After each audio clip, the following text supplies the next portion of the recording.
Bom dia a todos. Me chamo Silvio Júnior. Sou estudante do sexto período do curso de Agronomia da Universidade Federal Rural de Pernambuco, da Unidade Acadêmica de Serra Talhada.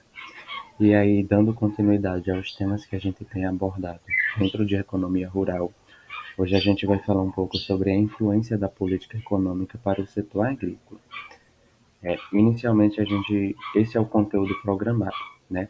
A gente vai ver um pouco sobre o que se entende por política agrícola, quais são os beneficiários, a relação da política agrícola, seu histórico e sua importância para a sociedade, quais são as políticas agrícolas brasileiras. Também vamos ver um pouco sobre as bases legislativas da política agrícola. E aí, dentro dessas bases legislativas, a gente vai abordar as leis. A gente também vai abordar sobre os instrumentos, quais são as ferramentas da política agrícola no Brasil. Também vamos abordar um pouco sobre a influência da política agrícola no meio ambiente. E aí vamos compreender, ou tentar compreender pelo menos, como essas duas áreas acabam se unindo para trabalhar em causar um equilíbrio no seu desenvolvimento. A gente também vai ver um pouco sobre a política agrícola comum, que na sigla seria o PAC. A gente também vai ver um pouco sobre a política agrícola do MST. E aí, dentro deste ponto, a gente vai acabar tendo esta visão sobre a visão do MST sobre a reforma agrária e sobre as reformas estruturantes para a sociedade.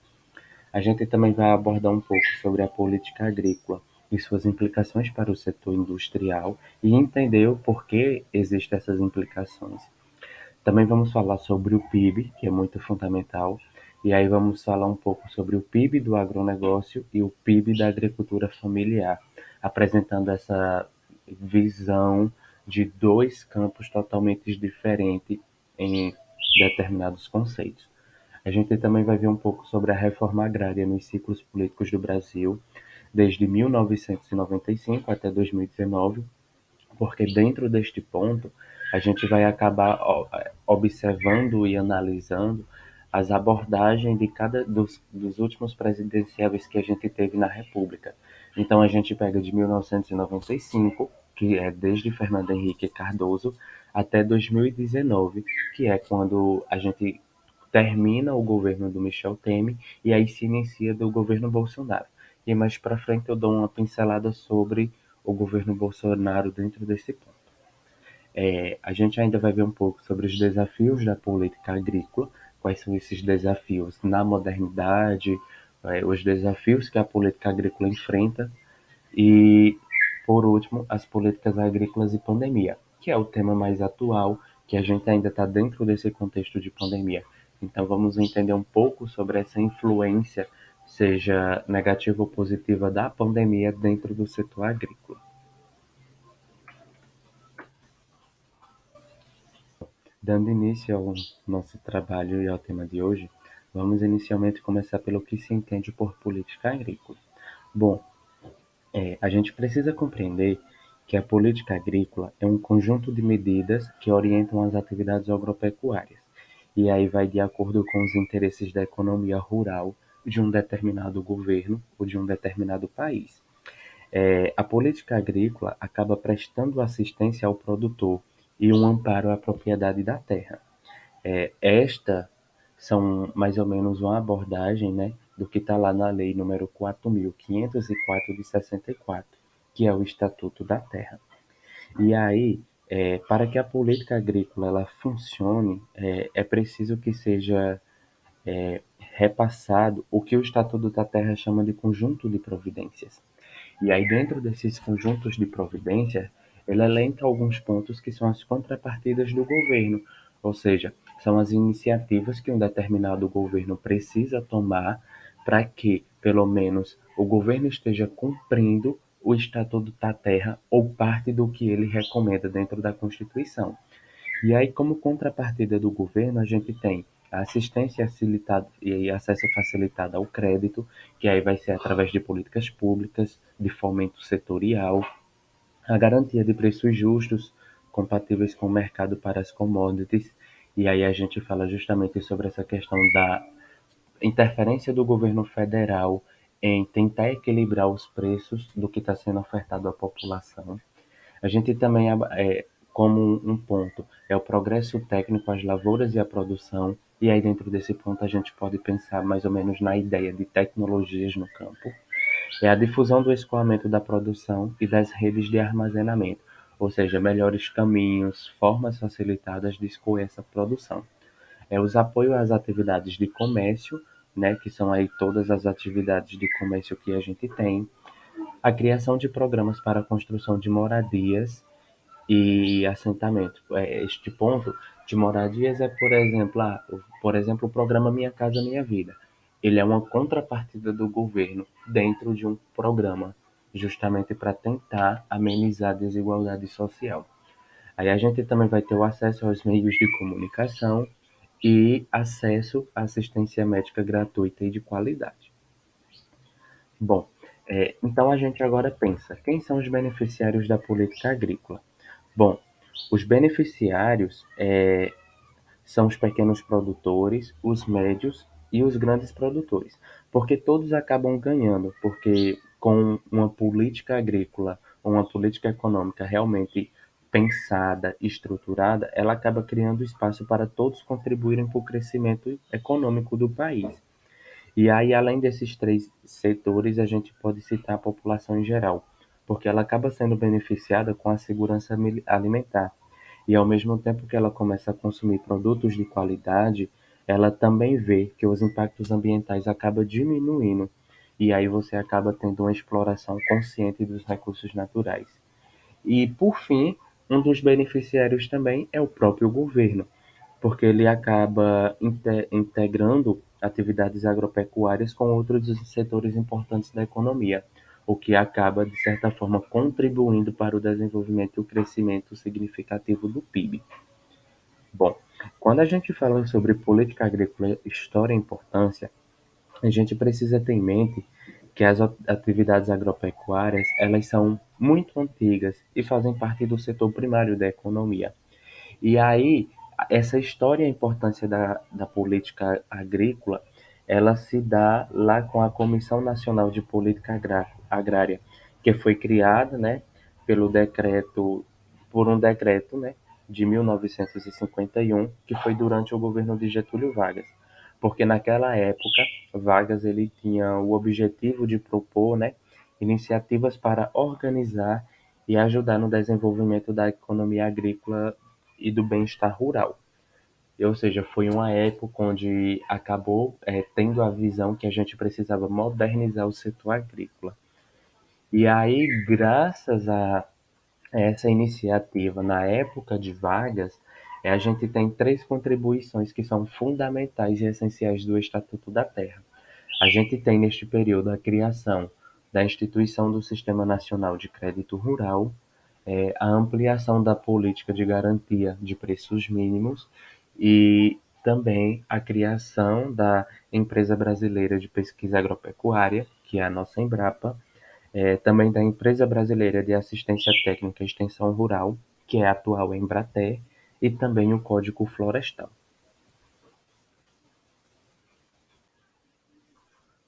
Dando continuidade à nossa apresentação, agora a gente vai abordar um pouco sobre quais são as políticas agrícolas brasileiras.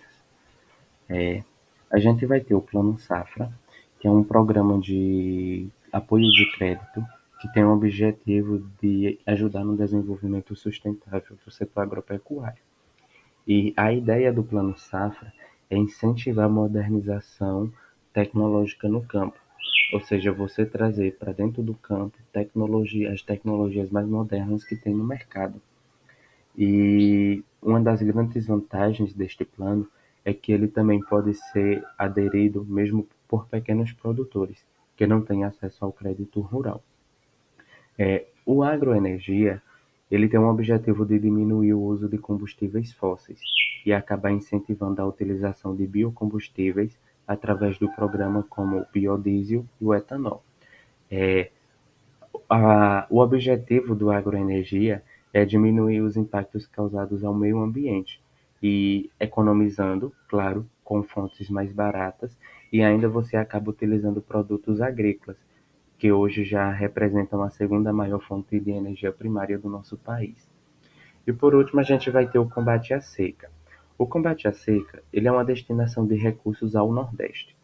Essa destinação de recursos é para conseguir melhorar a qualidade de vida durante os períodos de seca. E aí a gente pode dizer que o combate à seca é uma transferência de renda, porque a gente vai ter antecipação do Garantia Safra, a gente vai ter a linha de crédito especial do Banco do Nordeste, a gente também vai ter a Operação Caminhão-Pipa, que atualmente a gente tem dados de mais de 3 mil veículos levando água, né, para as comunidades mais afastadas.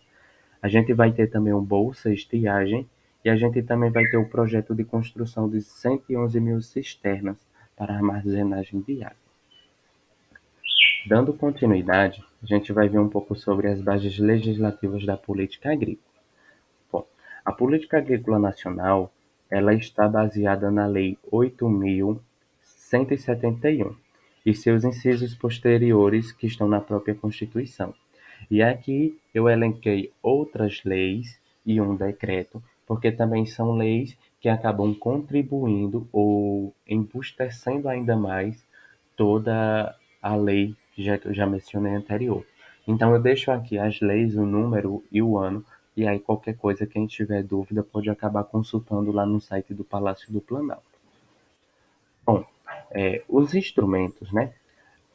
O MAPA, né, que é o Ministério de Agricultura, Pecuária e Abastecimento, e a Secretaria de Agricultura Familiar e Cooperativismo, o SAF, eles publicam anualmente seus planos para o setor agrícola. E aí vai ter as principais orientações para os produtores e para os seus investimentos agropecuários. E aí, para guiar essas políticas agrícolas, elas utilizam os seguintes instrumentos, né? A gente vai ter o crédito rural, que ele vai abranger todos os recursos destinados ao custeio e ao investimento no setor. E aí, dentro do crédito rural, a gente vai ter diferentes modalidades deste crédito. E aí a gente pode citar o Programa Nacional de Fortalecimento da Agricultura Familiar, que é o PRONAF, que ele é voltado especificamente para o pequeno produtor. E aí os recursos também do crédito rural, eles podem ser investidos em diferentes instituições. E aí podem ser instituições financeiras, como bancos privados, públicos e além de cooperativas de crédito. O segundo, a gente vai ter o zoneamento agrícola, que ele é regido por o decreto, né, número 9.841 de 2019. O zoneamento agrícola, ele visa minimizar os riscos na agricultura, principalmente referente às questões climáticas. E aí a ideia é que com os estudos que pesquisadores da área desenvolvem, é que os produtores consigam encontrar as condições ideais de plantio para ter um melhor aproveitamento nas colheitas. E aí, para cunho informativo, atualmente são feitos mais levantamento de mais de 40 culturas diferentes em todos os estados do país. Tá? O terceiro, que é o seguro rural, ele é uma apólice que acaba minimizando as perdas produtivas e permite recuperar parte do que foi investido na lavoura. E aí a gente, por exemplo, vai ter o Programa de Subvenção ao Prêmio do Seguro Rural, que é o PSR, que ele ajuda o agricultor a fazer seu plantio com um custo reduzido e através dos subsídios do governo federal. E aí, para contratar, por exemplo, este serviço, o produtor, né, o interessado, ele deve procurar uma seguradora habilitada pelo mapa e escolher o tipo de cobertura que ele deseja. E aí, por último, a gente vai ter a comercialização e abastecimento, porque são dois compromissos, né, do mapa para assegurar a política agrícola nacional, que são a comercialização e abastecimento. E para isso, né, a instituição acaba avaliando a cada nova safra a sua política de garantia dos preços mínimos, né, que tem o propósito de garantir a segurança alimentar e a eficaz comercialização dos produtos agropecuários. E aí, dentro desse panorama, né, de instrumentos, a gente também vale destacar, por exemplo, os programas de fomento setorial, que eles são muito importantes. Esses programas de fomento setorial nada mais é do que uma iniciativa, né? Mas é uma iniciativa, seja do mapa ou de um governo, mas são iniciativas pontuais. Por exemplo, eu vou destinar recursos para a construção de casas em uma propriedade rural no estado de Pernambuco. Isso é uma política, uma política especial, né, que vai ser um fomento setorial, mas ela é bem específica, ela é bem localizada, diferente desses outros 4 pontos, que esses outros 4 pontos, eles já são algo mais amplo.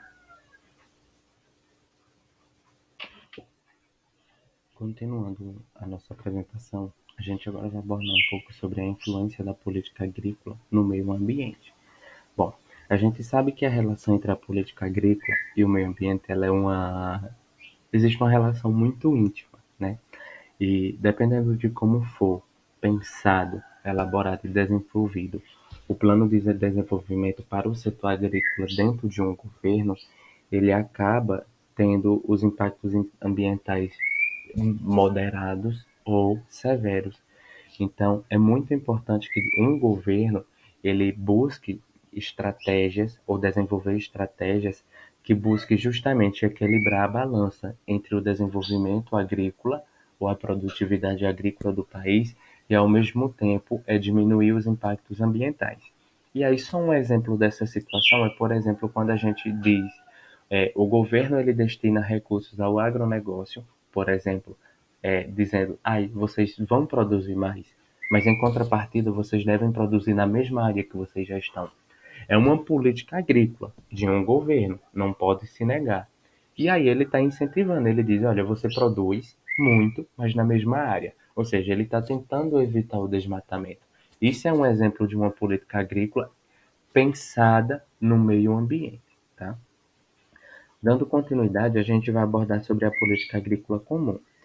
A política agrícola comum, ela é iniciativas sustentáveis, né, que busca potencializar o setor agrícola de uma forma cooperativa. Aí acaba atacando problemas comuns e dividindo os benefícios. Dentro dos pilares da PAC, a gente pode citar a conservação do meio ambiente e dos ecossistemas, a garantia de uma segurança alimentar a toda a população por preços acessíveis, e isso é fundamental, assegurar um nível de vida digno aos produtores rurais, ou seja, dar a estes produtores rurais assistência médica, assistência à linha de crédito, sabe? Ou seja, são as condições básicas de sobrevivência para eles. E também dar suporte aos produtores no combate às mudanças climáticas e na gestão mais consciente dos recursos naturais. E aí, dentro desse ponto, a gente entende a importância da Embrater ou da política de trabalho de extensão rural, quando você tem um profissional habilitado dentro de uma área produtiva, mostrando ao produtor que, por exemplo, determinada atividade que ele desenvolve, ela pode trazer impactos menores ou impactos muito grandes ao meio ambiente. E aí a gente aqui já entende a importância do desenvolvimento e da elaboração de políticas agrícolas que também tenham a preocupação com o meio ambiente. Dando continuidade, eu vou Bom, dando continuidade, né, a gente vai agora entender um pouco sobre a política agrícola do MST. Bom, o MST, né, é o Movimento dos Trabalhadores Rurais Sem Terra. E o MST, ele acaba defendendo uma política agrícola que tem uma reforma agrária ampla e popular, e que não fique restrita apenas aos latifúndios desapropriados para assentamentos. Então, a visão do MST é que você precisa, ou seja, você, no caso, um governo, ele precisa trabalhar o desenvolvimento de políticas agrícolas de uma maneira que não acabe incentivando só apenas o agronegócio, mas também eles defendem que você precisa trabalhar políticas agrícolas, sejam setoriais, mas que você acabe desenvolvendo também e contribuindo para o desenvolvimento e fortalecimento dos pequenos produtores. E aí vale ressaltar que o MST ele não defende apenas a distribuição ou essa visão, né, essa atenção para os produtores sem terra, mas também para os quilombolas, os seringueiros e os membros de comunidades ribeirinhas, além também dos povos indígenas. Ou seja, é um movimento social muito importante que acaba fazendo pressão no governo vigente, no governo que esteja à frente do país, justamente para que aquele governo acabe desenvolvendo políticas agrícolas setoriais que sejam importantes para todos os setores da sociedade. É. Agora a gente vai falar um pouco sobre a política agrícola e suas implicações para o setor industrial. Bom, a política agrícola e o setor industrial, eles têm uma relação que é uma via de mão dupla. Por quê? Porque a gente diz, de um lado, as atividades agropecuárias servem de base para as empresas alimentícias, isso é fato. E, por exemplo, com a produção da matéria, que aí no caso, eu vou, eu vou, bom, a política agrícola e suas implicações para o setor industrial. A política agrícola e o setor industrial, eles têm uma relação de uma via de mão dupla, porque de um lado a gente tem as atividades agropecuárias que servem de base para as empresas alimentícias, por exemplo, com a produção da matéria-prima. E do outro lado, a gente vai ter a indústria, porque ela vai ser responsável por desenvolver maquinários agrícolas, produzir as melhores variedades de semente, fazer os testes para criar os defensivos mais seguros e eficientes. Ou seja, resumindo tudo, dependendo do plano que for traçado pela política agrícola de um país, o setor industrial ele vai ter uma importância fundamental. E aí também é importante que você pense políticas agrícolas que acabe também contribuindo para o setor industrial. Porque também você pode pensar em investimento no setor industrial e esse investimento acabar prejudicando o desenvolvimento agrícola do país. Então aí é uma balança que você tem que pensar estratégias que trabalhem em equilíbrio para que os dois setores andem juntos. Sobre o PIB. Bom, a gente vai abordar o PIB sobre a agricultura familiar e o agronegócio. Essa imagem aqui, a gente representa, né, um número sobre estabelecimentos, pessoal ocupado e área. E esse é um dado do Censo Agropecuário de 2017 do IBGE, né? Mas, resumindo este gráfico, a gente tem a abordagem desse gráfico, onde a gente observa o quê? Que 77% da área produtiva no Brasil ela é ocupada pela agricultura não familiar, ou seja, pelo agronegócio, enquanto 23% da agricultura familiar é que tem domínio sobre essas áreas produtivas. Em um contraponto, o número de estabelecimentos da agricultura familiar chega a 77%, enquanto os estabelecimentos do agronegócio somente 23%. Então você percebe uma diferença significativa entre área de produção e estabelecimento de venda. Por quê? Porque a gente compreende que a agricultura familiar ela vai estar presente, por exemplo, no mercado público de uma cidade, ela vai estar presente ali em feiras agroecológicas, ela vai estar presente em beira de estradas, ou seja, você tem uma diversidade onde esses locais de venda vão estar inseridos. Diferente da agricultura não familiar, eles têm pouco estabelecimento. Mas é por quê? Porque eles acabam concentrando tudo que uma sociedade necessita.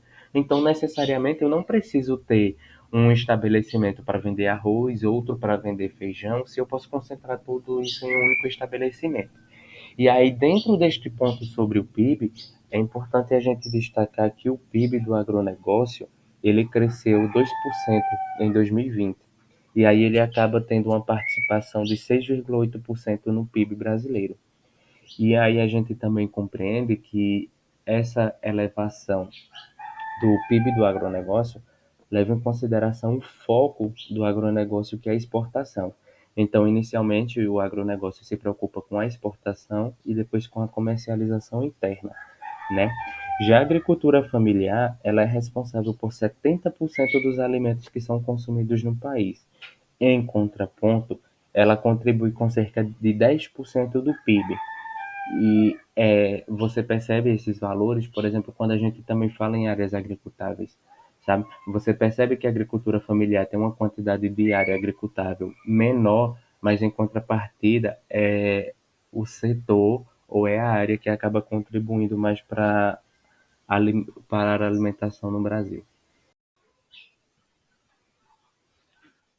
Dando continuidade, agora a gente vai observar sobre a reforma agrária nos ciclos políticos do Brasil.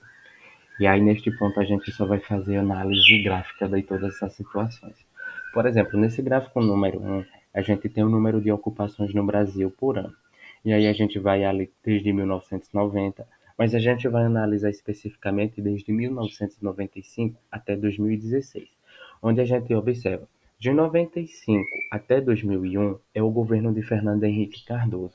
Então, o governo do FHC foi o governo que teve o maior número de ocupações de terra no Brasil. Tá?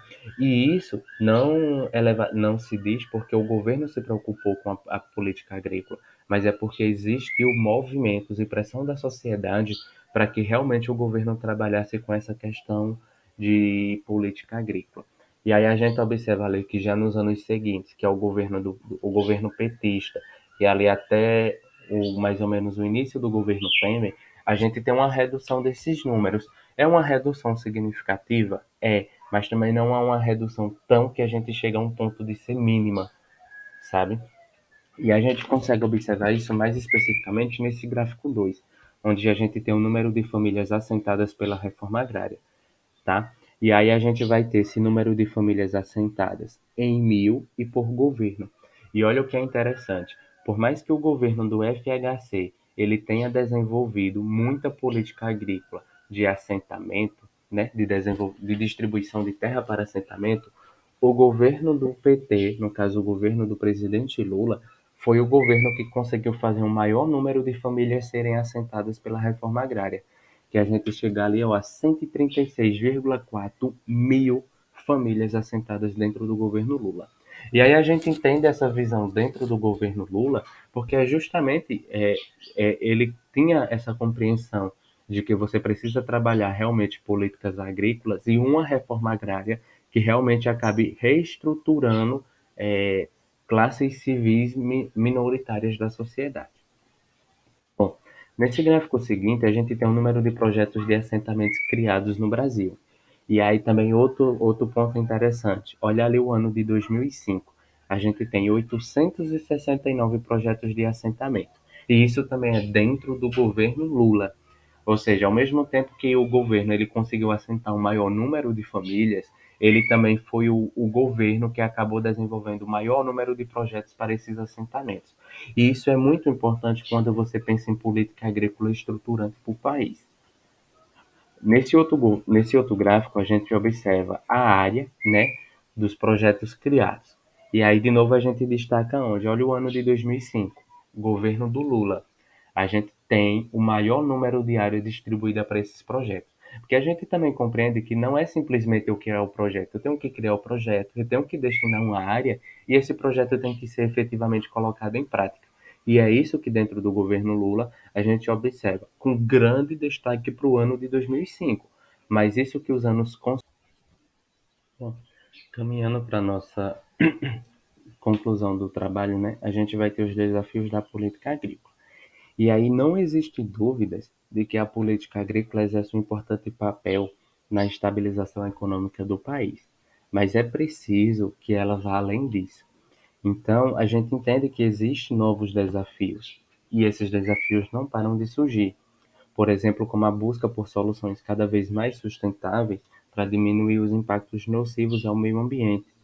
Por exemplo, a diminuição das desigualdades sociais, por exemplo, o aumento da segurança alimentar. Então, isso são desafios que a política agrícola tem atualmente, que o ideal é que, por exemplo, que cada governo, quando assumir, né, de fato o governo, ele pense também no desenvolvimento de políticas agrícolas, mas que acabem contribuindo para que esses desafios eles sejam amenizados, ou que a um longo prazo esses desafios eles deixem de existir. E aí, por último, a gente vai ter política agrícola e pandemia. Ainda não se tem muitos dados sobre o impacto da pandemia dentro da política agrícola, mas o setor agrícola ele tem sido um setor da economia que mais apresentou crescimento durante esses quase 2 anos de pandemia. E aí a gente destaca, por exemplo, que o agronegócio ele foi impactado também pela crise. Mas o setor agrícola, querendo ou não, foi o setor que não deixou de trabalhar, não deixou de desenvolver e, consequentemente, é um setor que acaba tendo um crescimento, porque enquanto outros setores pararam, esse foi o setor da economia que não parou. E aí, precisa-se também de um tempo justamente para entender, por exemplo, quais são os impactos da pandemia nas políticas agrícolas do país.